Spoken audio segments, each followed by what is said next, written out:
in 5th place. So the women's 1500, Sophie O'Sullivan running here, the Irish champion, European under-23 champion, daughter of Ireland's greatest ever female track and field Olympian in Sonia, and she's in 3rd place at the moment, Sophie. So.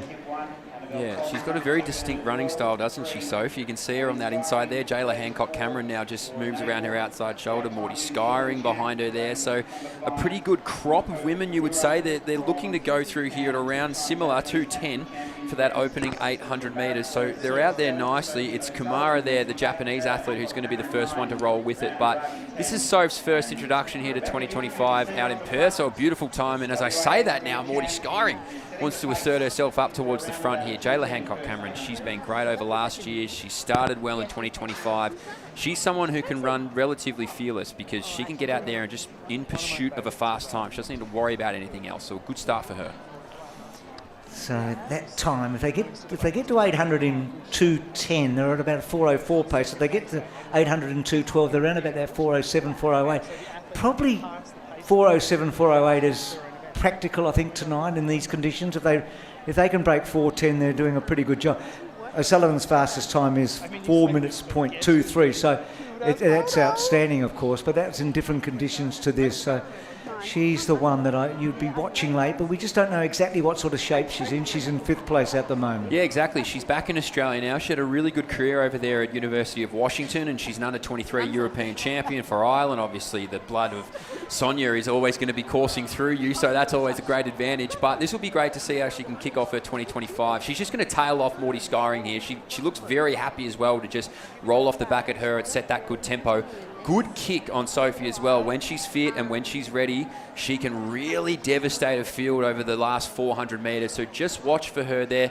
Grouped in very nicely together. They're right behind the Japanese, and that's 2:11, we'll call it, Bruce, as the pacemaker went through, about 2:13 for the rest of the field. Okay, so that's about 4:05, 4:06 pace. So if they can kick it down a bit. Now, it's not going to be easy tonight because where they are right now, that's where the headwind is at. So it's going to be hard. So Kimura leads with about 600 metres to go. And she's got a best time of 4:09. HANCOCK-CAMERON looking good. Sullivan, of course, one to watch. Skyring up in front of those, and just tucked in behind them is the New Zealand veteran in Nagel. So they're the top 5. They're probably the top 5 coming in, Mitch, with 500 to go. So all to play for here. Cameron's had a good season at different distances, 800 and 3,000 metres, so she's going to feel confident, and she's got the fastest time outside of Lyndon Hall so far this year at 4:11. Yeah, she's had a great 2025, and she's going to string these women out behind her. As I mentioned, HANCOCK-CAMERON can run with this sense of fearlessness because she's a 4:10 athlete at her best, so if she can continue to push the tempo, hang on to these two women that are right behind her now. As I say that, Morty Skyring, 4:07, her best. She now just rounds up on that shoulder of HANCOCK-CAMERON, but she's not willing to give that up remotely.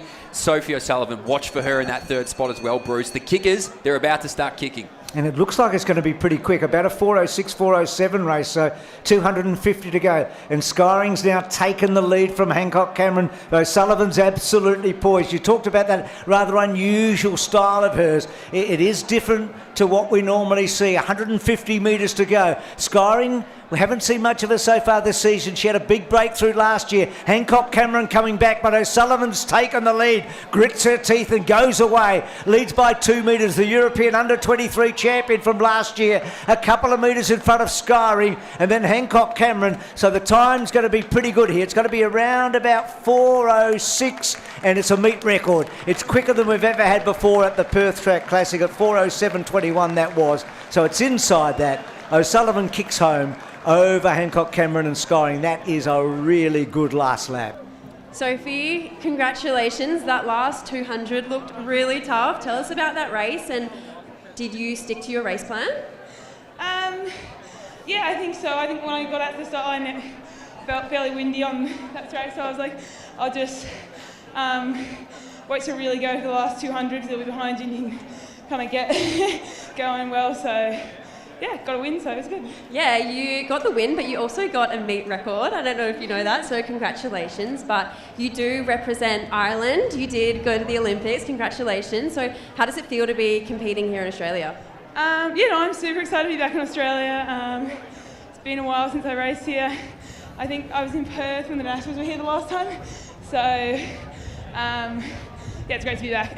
Nice. And will you be coming back for Nationals? I'm not sure yet. Okay, to be decided. Thanks so much, so congratulations. Thanks, cheers. So Dad...